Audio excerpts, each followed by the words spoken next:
All right, Coach Brands, you guys pick up 7 matches to 3 tonight against Edinboro. A game Edinboro team, you know, they're always game. You guys came in here, I think, 3 years ago. Tony Ramos lost the match with Shop. I mean, you always know that you guys are coming into a hostile environment here at Edinboro. What's it like to come here? I mean, I like Edinboro, Pennsylvania. I like everything about it. And then that 2 hours when you're competing, it's a war. And that's a lot of fun, too. In looking at, you know, the matches where you guys came out and dominated at 25, you know, Thomas Gilman's Thomas Gilman. He dominates, pushes a top 10 guy around, pushes him to the edge, nice takedowns, major decision. Corey Clark, major decision. Topher Carton comes out and gets a pin. What do you say to Carton after that pin? I say I'm fired up. I mean, that was, you know, it was under 2 minutes. I don't know what the time was on it, though, but he's good in that position, and he looked for it, and it worked out. And you know what? When you're in that kind of mode, then you know that you're postseason ready.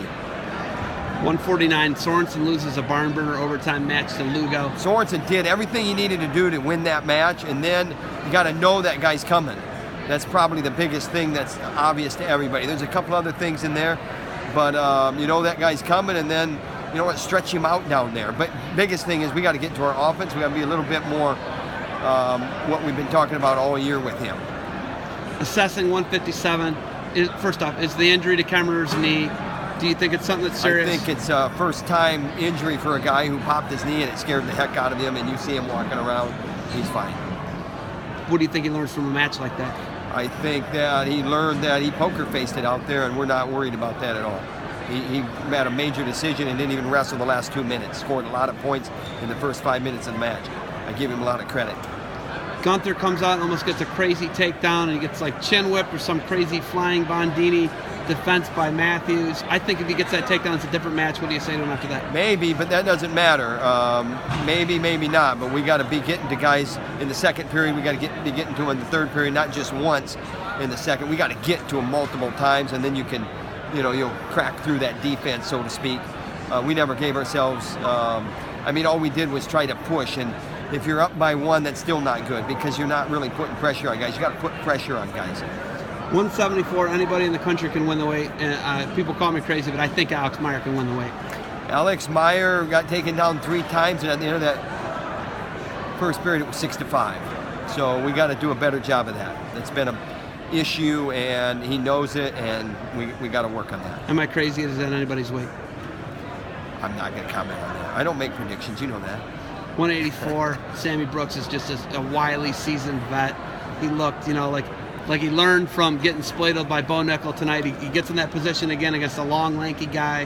He finishes it with you know, veteran precision, I would call it. Less hesitation for sure. So there's progress there for sure. And then the other thing is building his lead, you know, getting a major decision, bonus points. That's big. Can you get your 197 and your 285 to St. Louis in a wrestling single? Well, I don't think. I mean, we'll wait and see what the thresholds look like. You know, we got to meet 2 out of 3 of those, I believe, to be the AQ number, and that'll help our conference. And then we'll see what happens there. At 97, there's an outside shot, and then from there we gotta wrestle tough and wrestle our way in. It's the best way to do it, right? You don't leave it to a committee. And we're to that point now. Now you can talk about that. A lot of crazy talk all week that you guys don't want to wrestle Virginia Tech. What's going on with that, and what do you say about that? You bring that up. Look at your history. Look at your history. And you know what? I'll just say this. Virginia Tech made Tom Brands a liar. That's all I'll say. Iowa State's got a job opening. We don't know who's going to get the job. Do you care who gets that job? Is that still going to be a rival? Are you guys still going to start that match on the calendar? Absolutely. And, you know, all roads point to Kevin Dresser. He's an Iowan. He's a mentor of mine. He was there. He recruited my brother and I, along with Ryland and Chelswick and Stryker and Don Finch. And there's a lot of good memories there.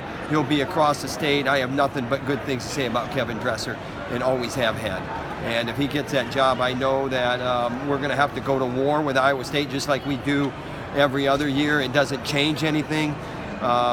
You know, you probably saw it coming. I mean, looking at it, they finally made a change. And now it's time to maybe move on to the next chapter for, you know, especially wrestling fans in the state of Iowa. But as far as what we do, we're curiously looking that way. and that's about it. We got work to do. Has anyone ever called you an orange before in your life? No, but I did get a box of oranges sent to my office, and it was anonymous, and I thought it was because this was the Orange Bowl, but that's not the case. So, whatever. Do you have anything else for me? I do not. All right, thanks for the time. Thank Thanks you for very getting much. pictures with my kid. You're wearing that Kent State shirt. Kent State. I have to. That's the alma mater. It's Ian Miller, right? Yes, thanks for the time, Coach. Thanks.